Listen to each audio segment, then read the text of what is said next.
itu memiliki harapan-harapan. Yang sudah meninggal itu dia punya penyesalan, punya keinginan, punya impian, beberapa impian. Contohnya di surat Al-Munafiqun, setiap orang yang meninggal dia punya dua keinginan. Yang pertama, wa anfiqu mimma razaqnakum min qabli an ya'tiya ahadakumul maut fa yaqulu rabbi laula akhartani ila ajalin qarib fa asaddaqa wa akun minas sholihin. Yang pertama, orang yang sudah meninggal dunia ingin kembali ke dunia dan menjadi orang soleh. Yang sudah dimakamkan tuh ingin balik ke dunia jadi orang soleh. Kapungkur waktu di dunia hanjakal kaduhung kejantan jalmi soleh. Yang kedua, orang yang sudah meninggal dunia itu punya keinginan untuk bersedekah. Karena di dunia dulu mungkin dia kurang bersedekah atau sudah banyak, tapi tetap itu bagi orang yang sudah meninggal dunia merasa kurang. Jadi nanti yang sudah dimakamkan, menurut Al-Quran mereka merindui dunia untuk banyak sedekah. Dan yang ketiga, orang yang sudah meninggal dunia ingin dibalikin kembali ke dunia untuk memperbanyak sholat. Kita mengetahui cerita ini dari Al-Quran bahwa orang yang sudah meninggal dunia ingin sekali jadi orang sholat, ingin sekali jadi orang yang menjaga sholat, ingin sekali menjadi orang yang banyak bersedekah. Dan itu sudah tidak berguna lagi, bahkan tidak bisa mereka lakukan. Itu ahli kubur. Ada lagi ahli neraka. Ahli neraka itu ada 4 keinginan. Di dalam Al-Quran, orang ahli neraka ada 4 keinginan yang dia minta kepada Allah Subhanahu wa Ta'ala. Kita lihat ayatnya supaya jelas ya.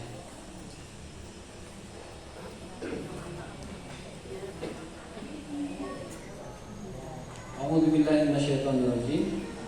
Bismillahirrahmanirrahim. Arba'u umniyat yatamanna ahlun nar. Ada 4 cita-cita, keinginan, harapan penduduk neraka. Berurutan itu. Uniknya Al-Quran itu berurutan, luar biasa. Yang pertama, harapan mereka kepada Allah. Apa harapannya? Tadi yang baru kita jelaskan.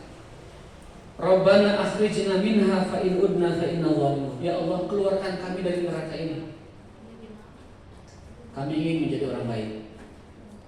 Tadi rinciannya mau sholat lagi, mau sedekah, mau berbuat baik, jadi soleh. Apa kata Allah? Qala sa'ufiha wa la tukallimun. Geus rasakeun ku sia azab, deui ulah loba ngomong. Rasakeun. Pek rasakeun ku maneh ieu azab, ulah loba nyarita. Wa la tukallimun. Jadi mereka minta kepada Allah agar dibalikin ke dunia supaya jadi baik, tapi Allah qala khsa'u fiha, nikmati olehmu azab ini, rasakan azabku ini dan jangan banyak bicara. Lalu mereka setelah gagal meminta kepada Allah, minta syafaat kepada malaikat Malik. Di dalam ayat Allah menceritakan, a'udzubillahi minasyaitonir rajim, wa nadaw ya Malik liyaqdi alaina rabbuk.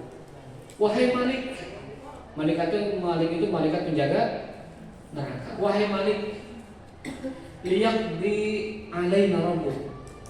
Pamentakeun ka Gusti Allah, ka pangeran maneh, ka pangeran urang, supaya kami dimatikan saja, tidak merasakan azab. Liyaqdi alaina rabbuk. Wahai Malik, mintakan kepada Tuhanmu, bunuh saja kami, matikan saja kami, nggak usah ada kehidupan di akhirat. Apa kata Malik? Malik kan malaikat yang pangsangarna, malaikat yang paling kejam. Apa jawabannya? Qala innakum makithun. Kata malaikat Malik, kalian akan tetap selamanya di sini. Kalian tidak akan diizinkan kemana-mana, kalian tetap di sini. Makisun. Malaikat Malik tidak mau membawa atau menyampaikan pesan ahli neraka kepada Allah untuk supaya mereka dimatikan saja. Mereka tidak mau. Kemudian ahli neraka setelah minta kepada Allah gagal, minta kepada malaikat juga gagal, mereka minta bantuan kepada penjaga-penjaga neraka. Disebutnya tuh khazanatu jahannam. Apa permintaannya? A'udzubillahi minasyaitonir rajim.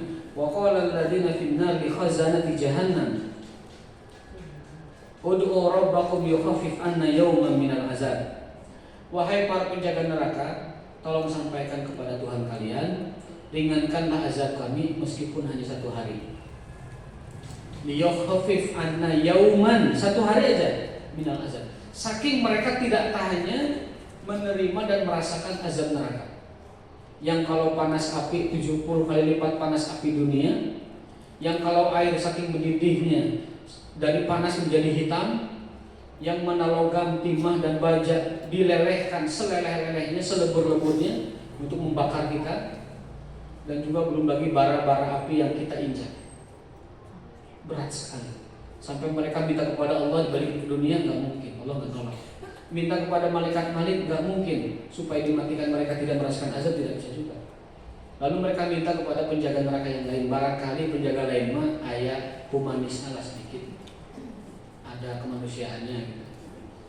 Wahai para penjaga neraka, mintalah kepada Tuhan, ud'u rabbakum yukhaffif 'anna yawman minal azab. Mintakan kepada Tuhanmu 1 hari saja kami diliburkan ke disiksa.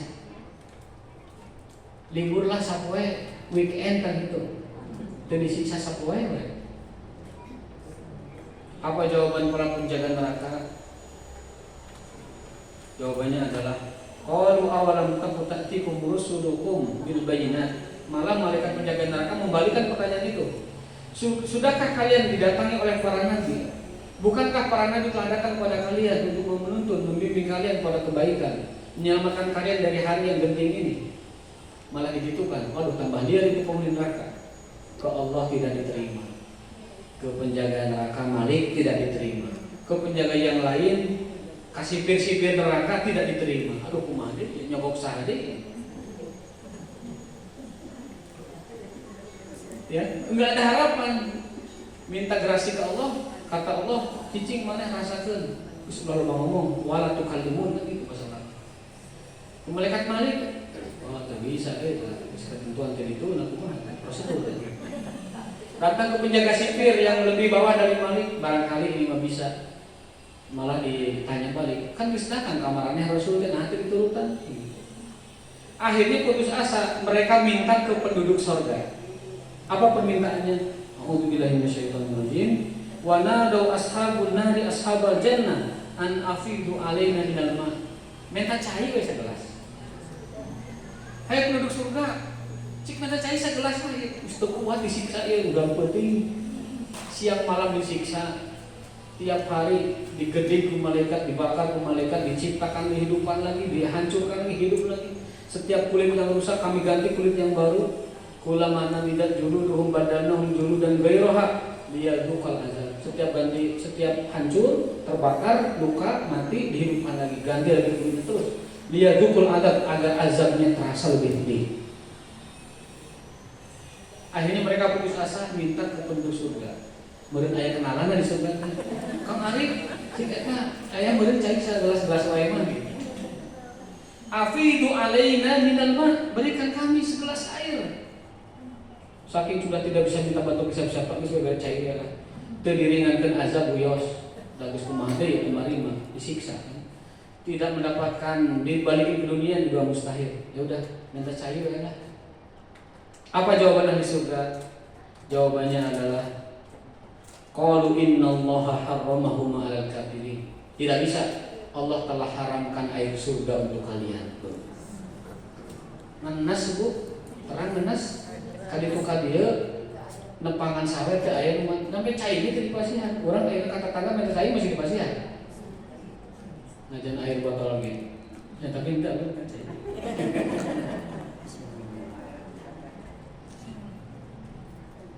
Tapi ahli neraka tidak diberi walaupun segelas tetes air. Itulah gambaran yang Al-Qur'an deskripsikan kepada kita tentang nasib ahli neraka. Jadi mereka nanti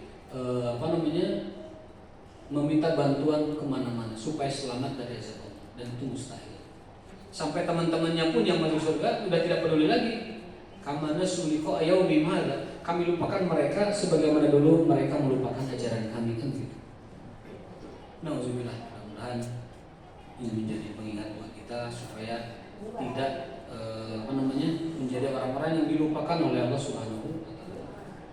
Di antara 3 orang yang Allah lupakan nanti di akhirat, salasun la yadkhuluna al-jannah wa la yanzurullahu ilaihim yaumal qiyamah. Ada 3 orang yang tidak akan Allah pandang, tidak akan Allah palire, tidak akan Allah lihat di neraka nanti, di akhirat nanti. Yang pertama adalah malikun zalim, penguasa yang zalim. Yang kedua adalah al-mar'atul mutarajjilah, wanita yang mirip-mirip lelaki. Nah, namanya tomboy atau mungkin bencong ya. Wanita tapi nggak jadi laki-laki, menyerupai. Al-mar'atul mutarajjilah. Lalu yang ketiga adalah dayus. Dayus itu orang yang tidak punya cemburu. Orang yang tidak punya cemburu ketika kehormatannya diinjak, itu namanya dayus. Mereka tidak akan mencium bau surga dan tidak akan dipandang oleh Allah Subhanahu wa taala dengan pandangan rahmatnya. Dayus itu memang arti sebenarnya adalah seorang laki-laki yang tidak cemburu istrinya melanggar agama. Itu dayus. Perbuatannya namanya diasah, nama orangnya Dayus pakai dal, bukan Agus, Dayus. Dari Dayasa, Dayus. Itu orang yang tidak punya kecemburuan. Istrinya tidak pakai jilbab, keluar main kemana-mana, suaminya anteng saja. Istrinya digodain laki-laki lain, anteng saja. Istrinya tidak sholat, anteng saja. Istrinya tidak bisa wudhu, anteng saja. Istrinya tidak melaksanakan perintah Allah, anteng saja. Istrinya melanggar aturan Allah, anteng saja. Itu namanya dayus. Laki-laki seperti itu yang tidak punya kecemburuan ketika syariat Allah dilanggar, baik pada keluarganya maupun pada kehormatannya, itu namanya dayus. Dayus adalah orang yang tidak akan mencium aroma surga padahal baunya sudah tercium 30 hari perjalanan. Dan dayus itu tidak akan dipandang, tidak akan dilihat oleh Allah. Maksudnya bukan tidak terlihat, tetapi tidak dipandang dengan pandangan rahmat kasih sayangnya Allah Subhanahu wa taala. Itu beberapa ayat dan hadis menerangkan, mendeskripsikan tentang keadaan di akhirat nanti. Adapun tema kali ini adalah ada 4 hal yang menyebabkan orang matinya sebagai su'ul khatimah. Nauzubillah min dzalik. Penyebab orang mati secara su'ul khatimah. Qala Suyuti rahimahullah, qala ba'dul ulama, al-asbabul muqtadiyatu li su'il khatimah wal iyazu billahi arba'atun. Sesungguhnya ada 4 orang yang, atau 4 hal, 4 perbuatan yang dapat menyebabkan orang itu matinya su'ul khatimah. Su'ul khatimah itu mati sengsara, mati terhina, mati dalam keadaan berdosa, mati yang tidak diterima oleh Allah Subhanahu wa taala sebagai orang yang soleh. Karena kesolehan manusia itu dapat dipersaksikan oleh orang lain. Tadi pagi kita membahas hadis Sahih Bukhari di Masjid Al-Kautsar, ada jenazah lewat di hadapan Rasulullah SAW. Kemudian orang-orang berbisik, wah, bapak itu mah bagus, bapak itu mah soleh, bapak itu mah nanti baik. Kata Rasulullah, wajabat, pasti. Lalu kemudian setelah itu datang rombongan jenazah lain. Orang-orang berbisik, bapak itu mah bedegong, jahat bapak itu mah. Al-zalim kaniaya, kabatur nanya nyeri, kata tangga nanya nyeri, kemudian dia juga bukan ahli ibadah. Pokoknya mah kesan orang-orang itu jelek. Apa jawaban Rasul? Wajabat, pasti. Lalu Umar bertanya, ya Rasulullah, apanya yang pasti? Kata Rasulullah, yang pertama pasti ke surganya, yang kedua pasti ke nerakanya. Artinya kesaksian orang-orang sekitar kita itu menjadi kesaksian yang diterima oleh Allah Subhanahu wa taala. Makanya dalam hadis berikutnya disebutkan, barang siapa meninggal dunia, kata Nabi SAW, hadis sahih Bukhari, ayyumam muslim, siapapun muslimnya mati disaksikan kebaikannya oleh 4 orang, maka dia pasti masuk surga. Lalu Umar bertanya, kalau 3 orang bagaimana Rasul? Pasti masuk surga. Kalau 2 orang ya Rasul? 2 orang saksinya pasti masuk surga. Kalau 1 tidak ditanyakan siapa. Kemudian beliau mengatakan bahwa antum syuhadaullah fil ardh. Kalian adalah saksi-saksi Allah di muka bumi. Jadi orang beriman itu, kata Syekhul Islam Ibnu Taimiyah, merupakan saksi antar satu sama lainnya. Kalau saya meninggal, ada 2 orang dari kalangan ibu-ibu menyaksikan bahwa saya orang baik atau orang beriman, itu bermanfaat kesaksiannya di hadapan Allah. Makanya kesaksian yang sebenarnya itu bukan ketika kesaksian sholat jenazah, bukan. Itu mah formalitas. Kumaha Pak? Baik, bagus. Padahal nyolot gede teh apal-apal acan saha eta nu maot. Mungkin orang Bandung, mungkin orang Tasik, orang Ciamis, tetapi karena ada sholat jenazah dia ikut aja. Orang situ meninggalnya. Atau orang lain dibawakan dari jauh, tidak pernah tinggal di sini, dibawakan dari jauh saja. Lalu imam menanyakan, gimana Pak? Ahlul khair, baik. Padahal itu apal-apal aja. Maka yang sebenarnya menjadi saksi bukan itu. Yang menjadi saksi itu adalah saksi yang secara alami mereka menyaksikan kesaksiannya. Dan itulah kejujuran. Karena kita tidak mungkin bersaksi di hadapan Allah dengan saksi yang dusta. Begitu. Maka yang sebenarnya itu saksi di kehidupan sekitar kita. Kalau ada orang meninggal dunia disaksikan oleh 4 orang, dia orang baik, pasti masuk surga. Atau 3 orang, atau 2 orang, 1 orang nggak disebutkan. Kata Nabi, kalian itu saksi-saksi Allah di muka bumi. Sehingga kita tidak mungkin berbohong menyaksikan orang itu baik atau tidak. Adapun di sholat jenazah itu mau formalitas supaya ahli waris keluarganya atau alhamdulillah disaksikan baik. Padahal menyaksikan lagi teu pernah mendakan sadinten dinten acan di dalam eta. Teu pernah ningali sadinten dinten acan bisa jadi. Maka persaksian yang sebenarnya itu yang tadi ketika ada jenazah lewat, Rasulullah SAW mendengar sahabat lain berbincang-bincang. Oh bagus, bapak itu mah bagus. Kata Rasul, pasti dia masuk surga. Lalu yang kedua, ada jenazah lain tidak baik, orang-orang mengatakan tidak baik, maka Rasul mengatakan pasti dia di neraka. Jadi Bapak sekalian, kita ini mesti punya saksi antara kita, teman-teman kita, saling menyaksikan bahwa kita orang baik. Itulah pentingnya hidup berjamaah, kehidupan penting hidup bersama-sama gitu. Supaya kita dan teman kita menjadi saksi satu sama lain terhadap kebaikan kita. Saya pun akan bersaksi kalau ibu rajin taklim, tapi dibayar disaksikan bahwa ibu anu rajin taklim, orang baik. Kan ayat upatan, ayat tiluan, ayat duaan, kata Nabi wajib pasti dia akan masukkan tidak langsung. Ayo tara hadir mas anu menyaksikan. Pami bapak-bapak ke masjid, putaran ke masjid sahanu menyaksikan kesolehan enggak. Sementara Allah berfirman, wahai orang-orang beriman, wa qul i'malu fasayyarallahu amalakum wa rasuluhu wal mu'minun. Allah berfirman, wahai orang beriman, beramallah, berbuatlah kalian karena Allah melihat kalian, Rasulullah melihat kalian, dan orang-orang beriman juga menyaksikan kalian.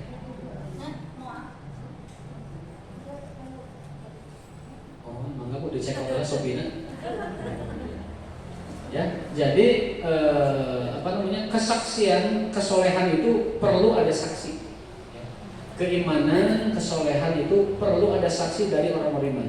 Tetapi ini bukan maksudnya anjuran riya supaya kita bisa bukan. Yang namanya kesaksian itu alami, bahwa kita disaksikan oleh teman kita secara alamiah, mereka meyakini kita orang baik. Bukan amal riya yang kita tampilkan. Itu mah solehnya juga soleh riya. Tidak mungkin menjadi saksi di hadapan Allah. Tapi kesolehan yang sejati, kesolehan yang sebenar-benarnya disaksikan secara alami oleh teman-teman kita, itulah kesaksian yang nanti diterima oleh Allah Subhanahu wa taala. Jadi kita penting punya teman-teman soleh supaya jadi saksi di hadapan Allah.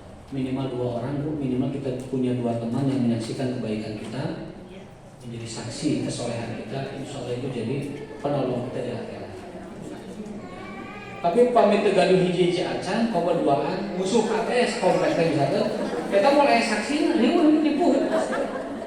Aduh, sahanya jadi saksi kesalahan saya tidak. Jadi minimal dua. Itulah pentingnya kita punya pengajian, sehingga minimal teman-teman di pengajian itu jadi saksi satu sama lain. Ya. Si Ibu Anu orang soleh disaksikan. Dan kesaksian sholat jenazah mah itu mah bisa formalitas, bisa betulan, kan begitu. Baik, dalam kitab ini disebutkan bahwa ada 4 penyebab orang meninggal dalam keadaan su'ul khotimah. Yang pertama, at-tahawunu bis shalah, menyepelekan sholat, ngagampangkeun sholat. Asar gegerok ketika maghrib, ngisikan lanjut, asar mentok sampai jam 5 akhir waktu saya tak namanya ngagampangkeun sholat ya. Abdullah bin Mas'ud pernah ditanya, ya Rasulullah, apa arti melalaikan sholat, menyepelekan sholat, menggampangkan sholat? Kata Ibnu Mas'ud, artinya adalah mengakhirkan dari waktunya. Lohor jam 12, sholat itu jam 3 kurang saparapa, karek salat kesadaan, nah itu melalaikan sholat. Kalau ada hajatan, kemudian kita mengakhirkan, niat aja jamak. Jadi kalau lihat jamaah tidak masalah. Kalau kita mau mengakhirkan sholat, cari sebabnya. Apakah itu masuk jamaah, atau karena sakit, atau karena ada hajat, atau karena ada perjalanan, atau karena hujan dan lain sebagainya. Niatkan dari awal. Tapi kalau dibiarkan mengulur waktu itu, habis waktunya, maka itu termasuk orang yang tahawun bis sholat, menjadikan sholatnya sebagai barang yang digampangkan atau disepelekan. Kalau bapak-bapak sibuk bekerja, ada sebuah hadis Nabi mengingatkan, banyak-banyaklah kalian beramal soleh sebelum datang masa di mana fitnah semakin merajalela. Di antara fitnah di zaman itu adalah banyak orang menukar agama dengan kepentingan dunianya. Sholat ditukar ku pegawaian, asar ditukar ku kasibukan, kemudian maghrib ditukar ku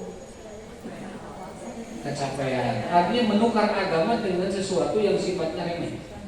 Itu Nabi sudah mewanti-wanti, ingat suatu hari kalian akan mengalami nasib di mana di zaman itu orang menukar agama dengan sesuatu yang remeh-temeh. Yang dimaksud adalah tadi menukar sholat dengan pekerjaan, menukar sholat dengan ngobrol, menukar sholat dengan sinetron. Ibu-ibu tak? Menukar sholat dengan sinetron. Bapak-bapak tak? Paling menukar sholat dengan musab paling. Bola, iya betul. Harusnya bola kalau mau nonton nanti pada sholat atau ketika sholat pareman dulu baru nonton lagi. Khawatir masuk hadis Nabi akan tiba masa di mana fitnah merajalela sampai-sampai orang menukar agama dengan tadi, dengan kesenangannya. Ada yang sholatnya ditukar ku sapa temuan suami istri, ngobrol suami istri, ngawangkong di rumah, sholat lewat. Itu namanya menukar agama dengan mengobrol ya. Ayo deh ibu-ibu menukar sholat dan nyuci. Wah nyuci itu hayu juga gasuk, aduk-aduk aja naik. Kalau masih waktunya luas, pamung tidak apa-apa. Tapi kalau jadi kebiasaan, jadi khawatir juga bu masukkan di sini menyepelekan. Pamung masih kali-kali, pamung tunggal poe merasa apa? Rencana. Oh, rencana. Jadi bapak-bapak sholat ayo, kayaknya dah istri kayaknya sholat pun gitu. Itu menyepelekan. Pak seadan mohon ada terang dah ini kayak ada nol. Jadi penyebab pertama orang su'ul khotimah nanti perhatikan. Ada seorang syekh cerita dulu, orang meninggal dunia, jasadnya itu tidak diterima oleh bumi. Pernah dengar ceramahnya kan? Ada syekh di Saudi, syekh dari Mekah itu berkhutbah Jumat ya, menceritakan bahwa dia tuh pernah mengurusi jenazah gitu.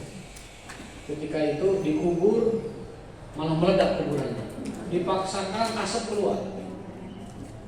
dipasang kakinya, kepalanya nggak kebagian, kepalanya digali lagi, sukunya tetap kebagian.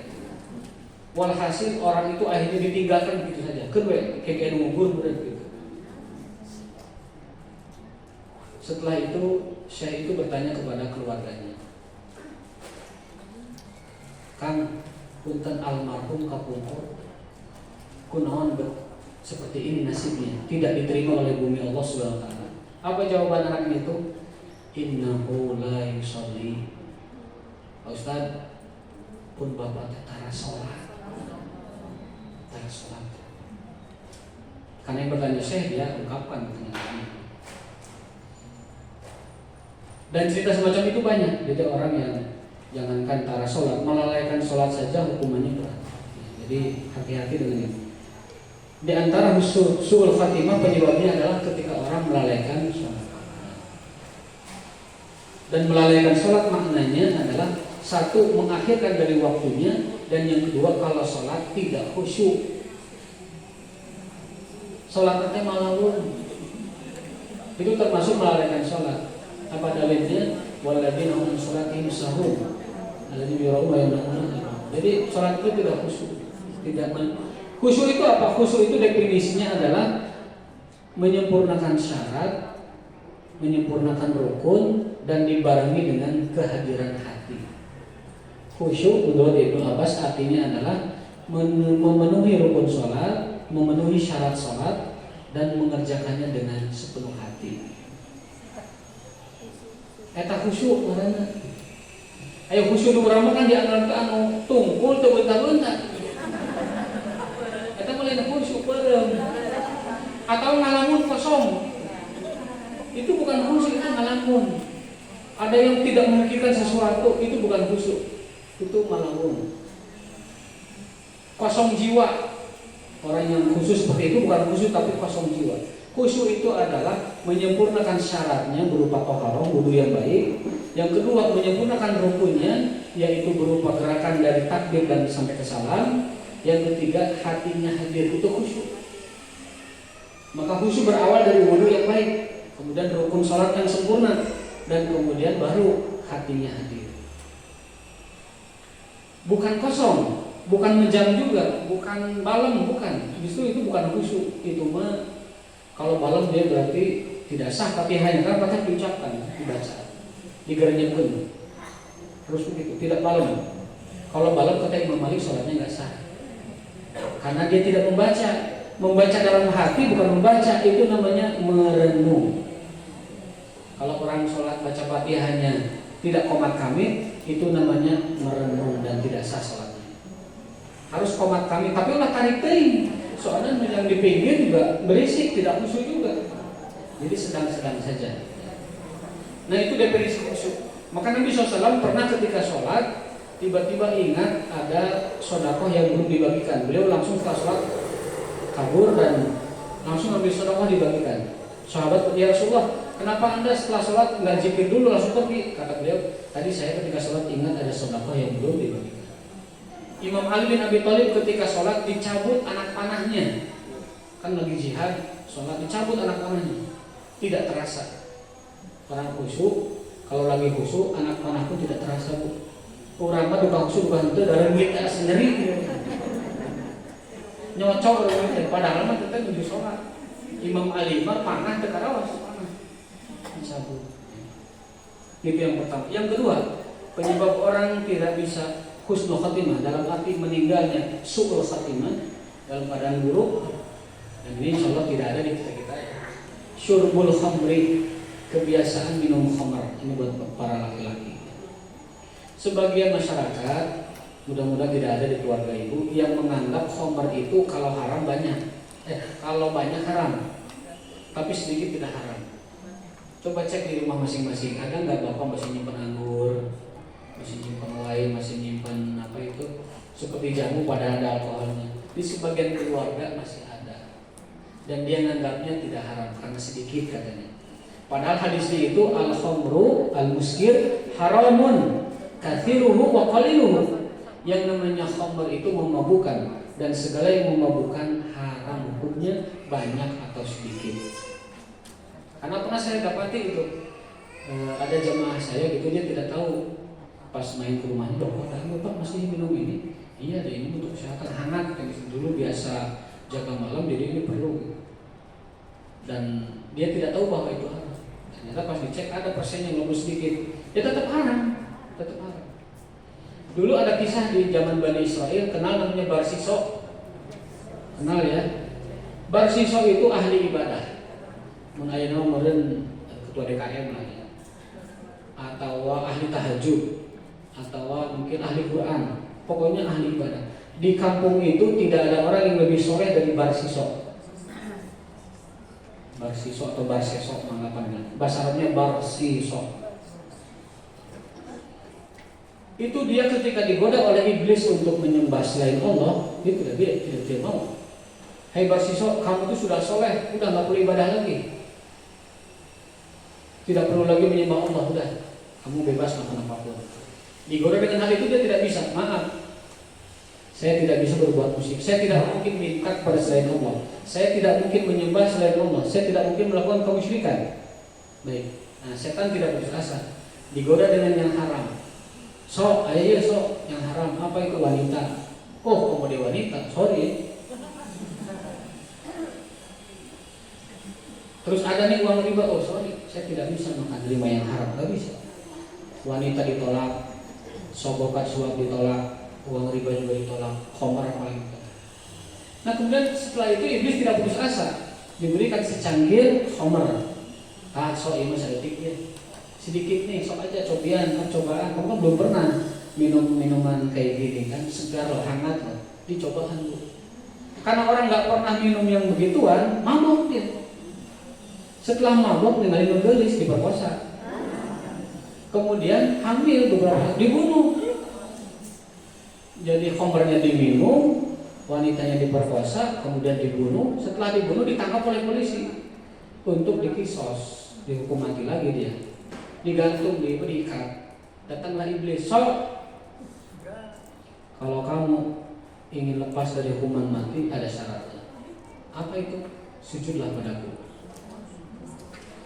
Akhirnya karena dia ingin selamat, besok mau digantung, mau dipancung, ada tawaran dari iblis. Iblis kan makhluk yang kuat.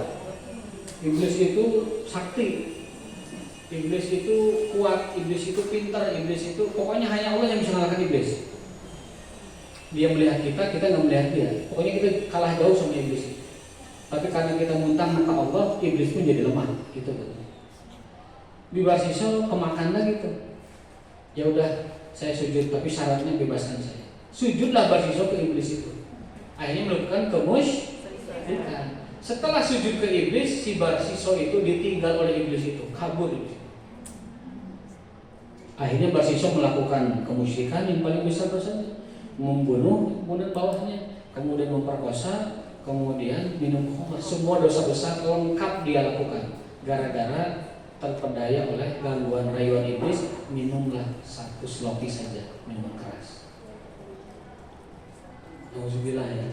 Dan anak-anak muda bu sekarang rata-rata mereka sudah nggak ngerti, nggak tahu gimana. Tersisa sekarang tuh seolah-olah yang haram tuh tinggal babi aja. Seolah-olah. Coba ngobrol sama anak muda. Setiap ada kumpulan anak muda, memang tidak semuanya tapi banyak, itu selalu ada minuman keras. Entah yang dibungkus dengan label, entah yang tidak dengan label. Kumpulnya anak muda biasanya nih, termasuk bapak-bapak itu, karena ada lagunya ya, suatu minuman selalu menyertai obrolan kaum pria. Jangan dalam mabok teh teu macok, bencong cenah teh minum arak. Sampai begitu stigmanya. Hidup bebas di kos-kosan, sambil main ke kos-kosan laki perempuan campur, berbuat berzina dan sebagainya. Dan itu datanya ada. Tidak hanya anak muda yang yang mengerti, kadang yang tidak mengerti, bahkan yang paham agama pun tidak lepas dari hidup bebas. Orang tuanya di Jawa, orang tuanya di mana, di pelosok, anak-anaknya di kota, tinggal dengan teman-temannya di kos-kosan, dan mereka memadu kasih, akhirnya silih singgah kos-kosan. Waliyahzubillah. Ketika ditanya, tidak tegas jawabannya bahwa itu haram. Kamu tidak tahu tinggal sekamar ini haram? Nggak jelas jawabannya itu. Untung ayah babi. Untung ayah artinya untung masih ayah hukum babi haram. Babi mah semua sepakat, mau kayak apa juga masih nganggap haram tuh babi. Kalau yang lain sudah nggak jelas. Sampai ada koruptor, beringat ya ditanya, Pak ini koruptor kan haram uangnya. Kata siapa orang korupsi haram? Kan tidak mengandung lemak babi jadi korupsi kan ini nggak haram karena nggak ada lemak babi. Jadi untung masih ayah babi ayahnya gitu. Syaribul khamar, kata Nabi, khamar itu adalah induk segala macam kejahatan. Al khamru ummul khaba'is. Khamar adalah induk segala macam kejahatan. Alhamdulillah. Itu yang kedua yang menyebabkan kita tidak bisa husnul khatimah dan akan dimatikan Allah secara terhina, yaitu kebiasaan minum khamar. Silakan cek lagi keluarganya di rumah, suaminya, anak-anaknya, atau mungkin cucu-cucunya, atau mungkin saudara-saudaranya. Kalau masih ada botol khamar, ada isinya maksudnya bukan kosong ya, bukan botolnya aja, itu pastikan sampaikan keterangan ini bahwa orang yang biasa minum khamar matinya su'ul khatimah. Alhamdulillah. Yang ketiga yang menyebabkan orang mati dalam keadaan su'ul khatimah adalah uququl walidain, durhaka sama orang tua. Ada sebuah hadis, seorang sahabat datang kepada Nabi SAW, yang kurang lebih maknanya saya tidak hafal tapi maknanya ini, ya Rasulullah, kalau ada orang hanya mencukupkan rukun Islam aja, syahadat, sholat, puasa, zakat fitrah, ya, karena tidak punya zakat mal, kemudian tidak naik haji karena nggak punya, apakah masuk surga? Ukur syahadat, sholat, puasa, nah masuk surga ya Rasul? Kata Rasulullah, na'am, iya. Malam ya'uqal walidain, selama dia tidak mendurhakai orang tuanya. Jadi kita cukup syahadat, sholat, puasa pasti masuk surga, asalkan tidak punya masalah dengan orang tua. Dan sekarang banyak anak-anak tuh masalah sama orang tuanya, bahkan sudah menikah pun masih aja ada masalah dengan orang tuanya. Nah ini yang dikhawatirkan oleh kita semua. Jangan-jangan kita ini orang soleh, ahli ibadah, ahli berbuat baik, tapi ke orang tua tidak baik atau tidak tidak menjaga silaturahim dengan orang tua. Kita khawatir itu menghalangi kita masuk surga, dan itu menyebabkan orang mati su'ul khatimah. Ada kisahnya kan, seorang Alqamah itu sakaratul mautnya itu berminggu-minggu, sampai dibakar nggak mati-mati, dibakar nggak mati-mati. Kemudian ada seorang ustadz, syekh, kiai gitu, kalau kita kiai, mendatangi orang-orang, ini anak ini kenapa kok tidak mati-mati, sampai segala rupa dengan cara dia mati-mati. Akhirnya dikasih tahu, coba tanyakan ke ibunya. Tanyakan ke ibunya, ternyata dia itu durhaka sama saya. Lalu syekh itu mengharapkan, tolong ibu maafkan anakmu, minimal sampai dia mati aja dulu. Karena nggak mati-mati, tersiksa luar biasa, nggak mati-mati. Ternyata sebabnya adalah dia tidak baik sama ibunya. Padahal kata Ibnu Abbas, berbuat baik sama ibu itu adalah ibadah dan taat yang paling tinggi di sisi Allah SWT. Dalam sebuah asar, itu taatan a'lamin bil walidah. Kata Ibnu Abbas, aku tidak melihat ada kebaikan, aku tidak melihat ada ketaatan, aku tidak melihat ada amal soleh yang lebih tinggi atau melebihi baktinya anak kepada ibunya. Bahkan Allah menyandingkan taat kepada orang tua sama ataupun sejajar dengan ibadah kepada Allah. Wa qadara rabbuka alla ta'budu illa iyyah wa bil walidaini ihsana. Kami telah perintahkan kalian umat manusia untuk beribadah kepada Allah dan berbuat baik kepada kedua orang tua. Jadi kita belajar ilmu agama ini tujuannya itu adalah diantara utamanya adalah berbakti kepada orang tua. Mudah-mudahan kita baik sama ibu, baik sama ayah, orang tua keduanya, sehingga itu membuat kita nanti dimudahkan husnul khatimahnya. Amin ya rabbal alamin. Tapi kalau sebaliknya kita durhaka dan kita tidak baik kepada orang tua, maka ancaman su'ul khatimah akan kita terima. Alhamdulillah. Dan yang terakhir Ini yang paling umum ya. Di antara penyebab orang itu su'ul khatimah, matinya buruk, matinya terhina adalah su'ul khatimah, itu adalah az-zulmu, berbuat zalim. Di dalam istilah ini adalah adzal muslimin, berbuat sesuatu yang menyakiti kaum muslimin. Kita bahasakan sebagai kezaliman. Baik kezaliman berupa ucapan, ini yang paling banyak terjadi, atau kezaliman berupa tindakan. Jangankan kezaliman ucapan atau kezaliman tindakan, merugikan orang lain saja itu kita dapat kena kutukan, dilaknat oleh Allah Subhanahu wa taala. Di dalam hadis Nabi sallallahu alaihi wasallam, man adzal muslimina fi turuqihim wajabat alaihim laknatuhum. Barang siapa yang mengusik ketenangan, mengganggu ketenangan orang-orang beriman, maka mereka pasti akan kena kutukan, laknat dari Allah Subhanahu wa taala. Sekarang perhatikan, banyak sekali perbuatan-perbuatan, tindakan-tindakan yang merugikan orang lain di sekitar kita. Tetangga, jalanan nutupan jalan tetangga lain, parkirna misalkan ngazoliman orang lain, atau mungkin knalpot suaranya membisiki orang lain, asupna ngeganggu pernapasan orang lain, trotoar yang harusnya untuk berjalan dipakai jualan, dagangnya sudah di trotoar tapi macetnya setengah jalan. Itu masuk hadis ini. Man adzal muslimina fi turuqihim, turuq itu torik itu jalan. Barang siapa yang menyakiti, merugikan kaum muslimin di jalan-jalan mereka, wajabat alaihim laknatuh, wajib mereka mendapatkan laknat dari Allah Subhanahu wa taala dan juga laknat dari orang-orang beriman yang lain. Ini banyak yang mensepelekan.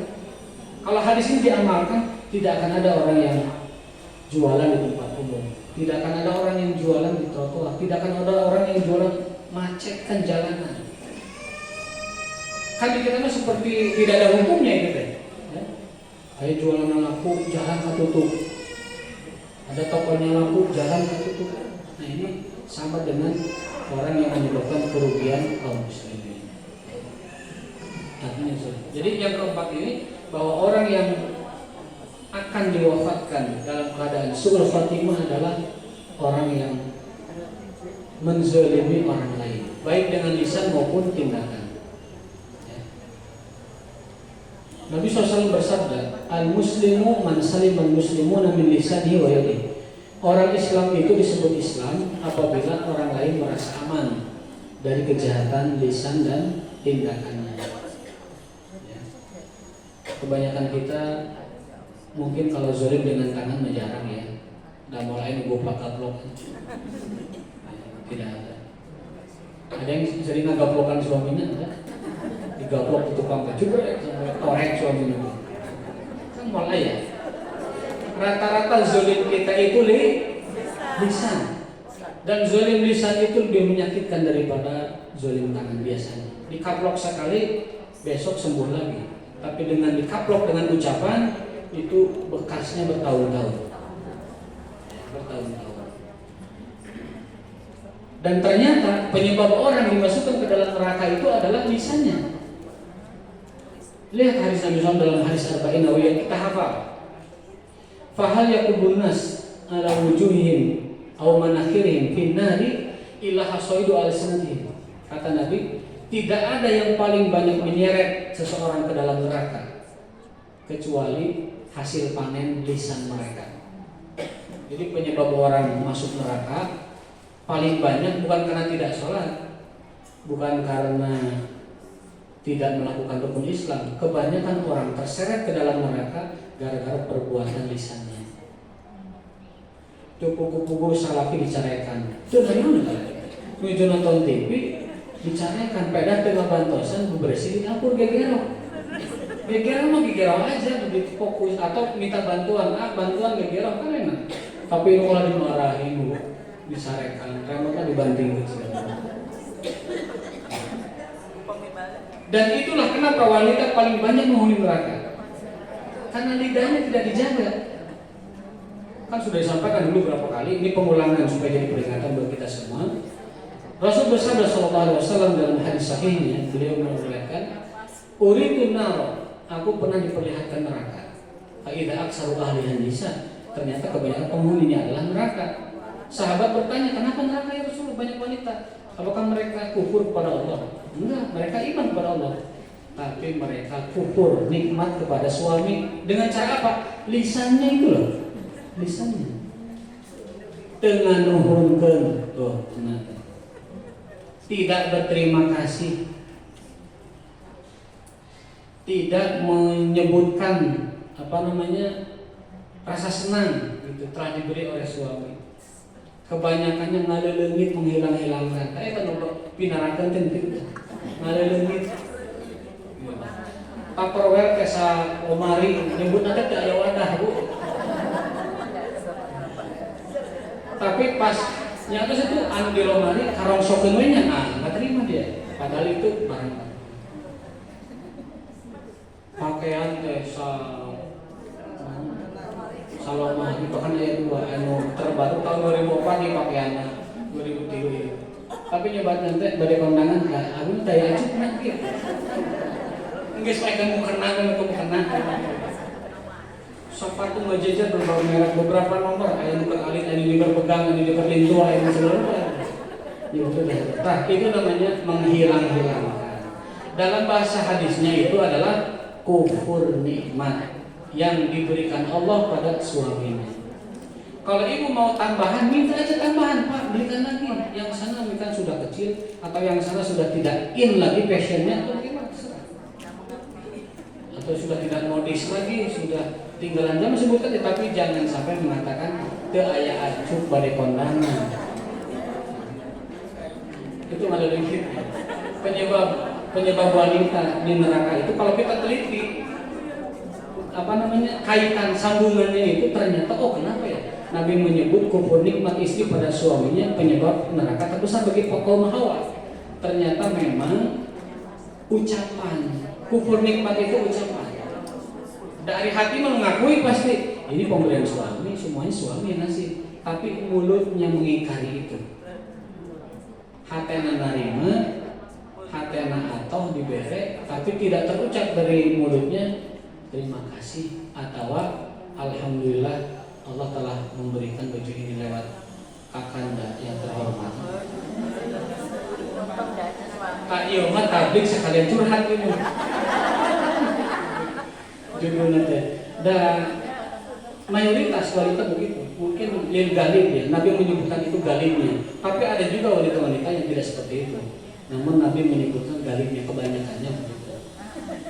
Makanya ibu sekalian, hal itu dapat kita cegah dengan cara kita berterima kasih kepada suami. Saya ingatkan terakhir penutup ya, nanti pertanyaan, sebuah hadis Nabi SAW bahwa seorang wanita apabila dia menjaga sholat 5 waktu, puasa Ramadan dan taat pada suaminya, apa kata Nabi? Dia akan dipanggil dari 8 pintu surga. Silahkan masuk dari manapun. Ayyuma mimra'atin, siapapun wanitanya, istri, sholat khamsah, sholat 5 waktunya, nggak usah yang sunnah. Wasomat syahwat, puasa bulan Ramadan saja, nggak usah yang sunnah. Wa ta'at ba'lah, dan taat pada suaminya, maka dia akan disuruh masuk dari seluruh pintu surga. Dari manapun, pada pintu karoyan puasa mangga, dari pintu sholat mangga, dari pintu zakat mangga, karena pintu surga ada 8. Hiji pintu sholat, 2 pintu puasa, pintu zakat, pintu jihad, anu kalimana pintu taubat, kagenepna pintu zikir, katujuhna pintu tawakal, kadalapanna pintu sabar. Dina riwayat Imam Ahmad hiji deui pintu bakti kepada orang tua. Itu 8. Mudah-mudahan ini menjadi pengingat kita. Materinya memang sederhana tetapi mudah-mudahan mengingatkan supaya kita punya siap-siap dan jangan sampai kita wafat dalam keadaan suhul khatimah dengan cara menjauhi 4 hal. 1, menyepelekan sholat. 2, minum khamar. 3 apa tadi? Yang keempat, zalim kepada orang lain. Jika ada pertanyaan, silakan. Saya mungkin tidak akan lama. Tentang saat taat ke suami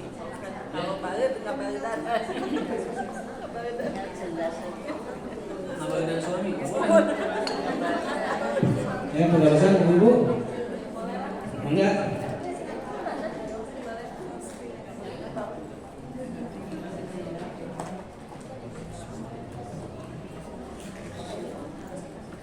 Assalamualaikum warahmatullahi wabarakatuh. Kemudian Pak Ustaz sama Ibu saya, badai naros teh yang poin ketiga durhaka sama orang tua. Ketika kita di posisi ada sebagai istri yang harus taat sama suami, tapi di sisi lain orang tua kita juga gitu kita juga kan harus berbuat baik. Contohnya aja, ketika saya mau mudik nih, saya pinginnya 1 minggu dimudik di orang tua, tapi suami saya 3 hari aja. Itu seperti apa Pak Ustaz? Assalamualaikum warahmatullahi wabarakatuh. Mentaati suami hukumnya wajib, mentaati ibu juga hukumnya wajib. Idealnya mah dua-duanya itu bisa sinkron, idealnya. Tapi kadang-kadang ada benturan kepentingan, ibunya mau A, suaminya mau B. Seorang wanita, jika dia telah menikah dan menjadi istri seorang laki-laki, maka suaminya itu adalah nomor 1 yang wajib dia taati.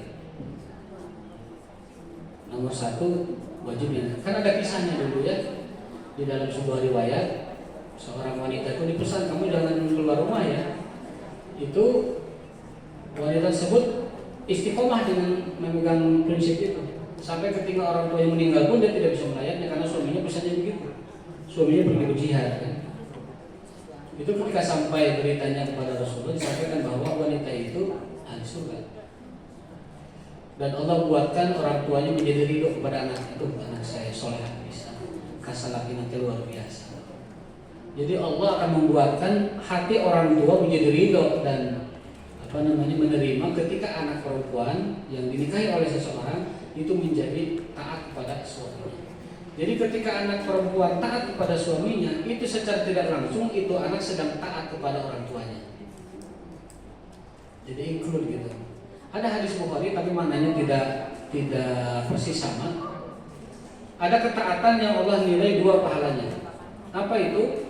Seorang istri yang taat pada suaminya karena pada saat yang sama dia sedang mentaati suaminya dan mentaati Allah yang nyuruhnya taat pada suaminya.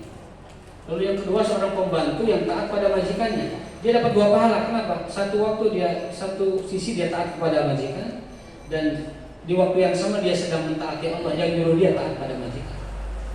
Lalu yang ketiga, seorang rakyat taat pada pemimpin, dia dapat 2 pahala. Di waktu yang sama dia taat pada pemimpin tersebut, ulil amri, sebagai perintah Allah, ati Allah ati Rasul dan hukum. Dan di waktu yang sama dia sedang taat kepada Allah yang menyuruh dia taat pada ulil amri tersebut. Begitu juga suami. Istri ketika disuruh taat pada suami, dia dapat 2 pahala. Di waktu itu dia taat pada suaminya, di waktu yang sama dia sedang mentaati orang tua dan juga Allah SWT yang menyuruhnya taat kepada suami tersebut. Jadi ibu dapat pahala dari mentaati suami, dapat pahala dari mentaati orang tua karena orang tua nyuruh kita taat pada suami, dan yang ketiga mentaati Allah yang nyuruh kita taat pada suami kita dan juga orang tua. Jadi 3 pahala itu, 3 pahala. Jadi jangan dibentur-benturkan. Kalau ibu saya nyuruh 3 hari, suami saya nyuruh misalkan 2 hari, kan bentur. Tidak bisa dikompromikan saja. Dikompromikan baik-baik. Misalkan kamu nyuruh pulang sekarang, dikompromikan gimana baiknya. Nanti kan bisa bercerita dengan orang tuanya. Maaf bu, kan ini si tetehnya sadin tendenya, kan lebih enak. Jangan dibenturkan. Kalau dibenturkan akhirnya tapi lagi itu ibu itu sampai mau betul-betul itu masalah. Jadi mendramatisir gitu seolah-olah saya tuh ditahan oleh suami padahal ingin bakti sama orang tua. Seolah gitu. Dibuat dramatisasi seperti itu kadang-kadang, tapi tidak semuanya. Di sini enggak ada. Enggak ada beda. Nah, jadi begitu, jangan dibenturkan.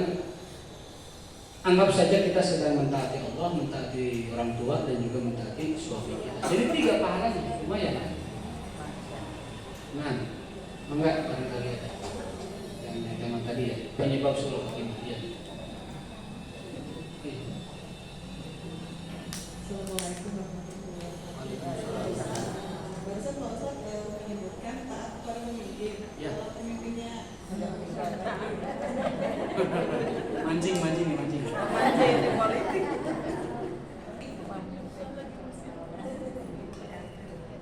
Gini. Apa jadwal demo itu juga? Dulu saya aktivis demo juga waktu di Libya. Ada sebuah hadis begini. An Abi Hurairah radhiyallahu taala anhu sallam, "Man ra'a min amirihi ma taqrahunahu aw idza ra'aita min amirika ma taqrahunahu faltasbir alaihi." Kata Nabi SAW, jika di antara kalian melihat sesuatu yang tidak kalian sukai dari pemimpin kalian, maka bersabarlah di atasnya. Ya, mentaati ulil amri hukumnya wajib. Perintah Allah, ya ayyuhalladzina amanu atiiullah wa atiiur rasul wa ulil amri minkum. Perintah Allah, mentaati Allah mutlak. Mentaati Rasulullah mutlak. Tapi giliran mentaati ulil amri bersyarat. Coba lihat ayatnya, atiiullah mutlak, wa atiiur rasul mutlak. Tapi ketika ulil amri, wa ulil amri minkum, dan orang-orang yang memimpin di antara kalian. Berarti di situ ada syarat. Syaratnya apa? Syaratnya di antara kalian. Dia punya iman, dia punya kebaikan dan sebagainya. Tetapi jika ada sesuatu yang kita benci dari pemimpin, maka bersabarlah. Apa hikmahnya? Hikmahnya adalah kalau kita tidak sabar dan melawan, madarat bagi kita. Bisa kita dipenjara, bisa kita dibunuh, bisa kita diracun, bisa kita dirogahala oleh antek-antek mereka. Jadi mentaati pemerintah itu hukumnya wajib selama tidak menyuruh kepada maksiat. Sekali lagi, mentaati pemerintah hukumnya wajib selama tidak memerintahkan maksiat. Pamitos nitah miwarang kah Homer sopek arinu bisa, atau sudah kalian lepaskan aja jilbabnya, sudah kalian nggak usah sholat, sudah kalian misalkan bermaksiat. Nah, baru tidak ada ketaatan pada siapapun, bahkan pemimpin, bahkan suami, kalau hal itu dalam perkara maksiat. Tapi kalau perintahnya itu bukan perkara maksiat, maka hukum mentaati ulil amri sama dengan mentaati suami. Hukumnya wajib. Hukumnya wajib. Namun manakala melihat ketidaksukaan, pasti ada yang tidak suka, pasti ya. Kebijakannya yang menyengsarakan rakyat, pajak yang semakin menyakit, ya. Kemudian kamu tuh bagian bansos lebih menyakit apa? Kemudian biaya-biaya naik, harga-harga naik, kan kita dongkol, benci kan. Tapi kata Nabi, kalau kalian benci kepada pemerintah, bersabarlah. Bersabarlah. Apa fungsi sabar di situ? Fungsinya adalah kalau kalian tidak sabar, kemudian merengut, kecewa, bahkan melawan, itu madaratnya bukan buat mereka, madaratnya kita juga. Tiap hari mikirin keburukan pemerintah, akhirnya kita jatuh sakit, stres, terus asa kan. Pertama, yang kedua adalah kalau kita melawan, bahkan kita dapat perlakuan zalim dari mereka, maka bersabar. Imam Ahmad mengatakan, kalau aku punya doa yang mustajab satu aja, maka doa itu aku akan panjatkan kepada Allah agar pemimpinku soleh. Kalau ada satu doa yang mustajab dikasih jatah satu gitu, maka doa itu akan bunyinya, ya Allah perbaikilah ulil amriku, karena kesolehan pemimpin akan berdampak pada kesolehan masyarakat, dan keburukan pemimpin berdampak besar pada keburukan masyarakat. Maka bersabar sambil melakukan perbaikan. Kalau bisa menasihati, nasihati. Kalau bisa misalkan bikin parpol, kemudian masuk politik, berbicara di parlemen, silakan. Kalau misalkan kita punya wakilan, sampaikan perwakilannya. Kalau kita punya orang dekat, sampaikan mereka. Jadi ada caranya. Dan mau tidak taat juga tidak ada gunanya. Tidak harus taat, Bu. Tidak taat tidak ada gunanya, harus taat. Dari taat makan kita minimal dapat pahala sabar, dapat pahala sabar. Jadi tidak sabar juga tidak ada gunanya, Bu. Sekarang kita tidak sabar marah ke pemerintah. Apa itu berguna bagi kita? Sama sekali enggak. Kecuali kalau kita marah tidak sabar, tiba-tiba ada yang rumah, Pak ini ada bea satuan misalnya. Kan tidak juga. Atau setelah kita mengumpat mereka, tiba-tiba kata malaikat itu pahala gimana? Karena sudah mencela pemerintah, pahala gimana? Kan tidak juga. Maka Nabi itu realistis. Kalau kamu melihat pemimpin yang kamu benci, bersabarlah. Karena pemimpin cerminan dari kalian. Dalam sebuah asar, amma takunu yu'ammar alaikum, ya. Ada sebuah asar riwayat yang ada yang mengatakan marfu pada Rasulullah, ada yang mengatakan terputus sampai sahabat. Bunyinya begini, kama takunu yuwalla alaikum, sebagaimana pemimpin kalian, itulah kalian. Artinya apa? Pemimpin kalian adalah cermin dari kalian sendiri. Mencela mereka sama dengan mencela diri kita sendiri, dan membangkang mereka sama dengan membangkang diri kita sendiri. Maka langkah terbaik adalah perbaiki diri dan keluarga, banyak menjalankan ibadah, amal soleh, sedekah. Kemudian kalau bisa kita punya peran, doakan pemimpin dengan baik. Kalau kita punya peran juga, ya masuklah politik dan nasihati mereka dengan baik-baik. Kalau tidak baik juga tidak ada manfaatnya buat kita, malah mandorotnya menimpa. Udah Bu, sabarin aja. Satu lagi Bu, Tapi 5 tahun sabar. Ibu yang dari harus kan? Saya. Coba video Ibu. Ya. Ibrahim.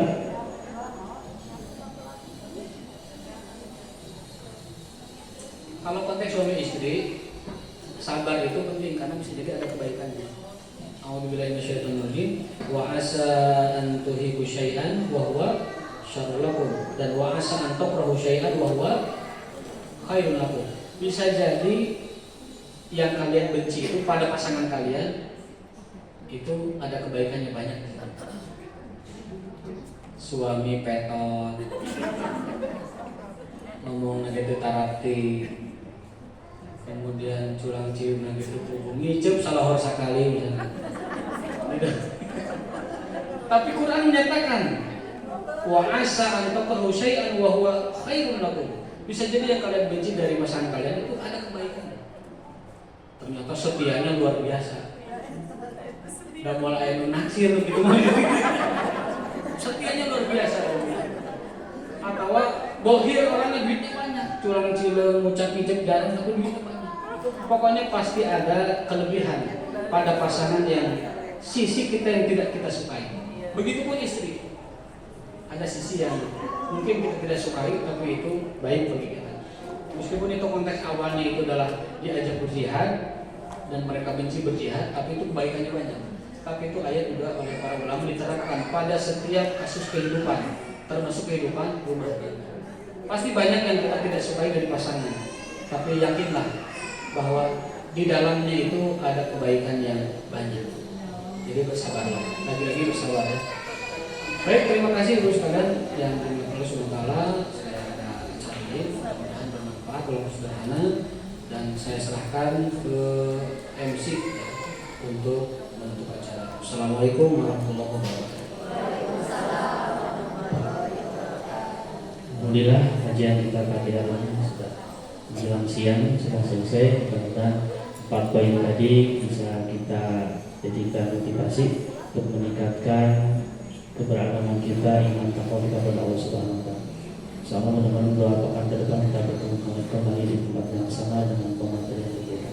Mari kita tutup dengan doa kita di majelis. Subhanallah wa bihamdihi, subhanallah wa bihamdika, asyhadu an la ilaha illa anta, astaghfiruka wa atubu ilaik. Wassalamualaikum warahmatullahi wabarakatuh.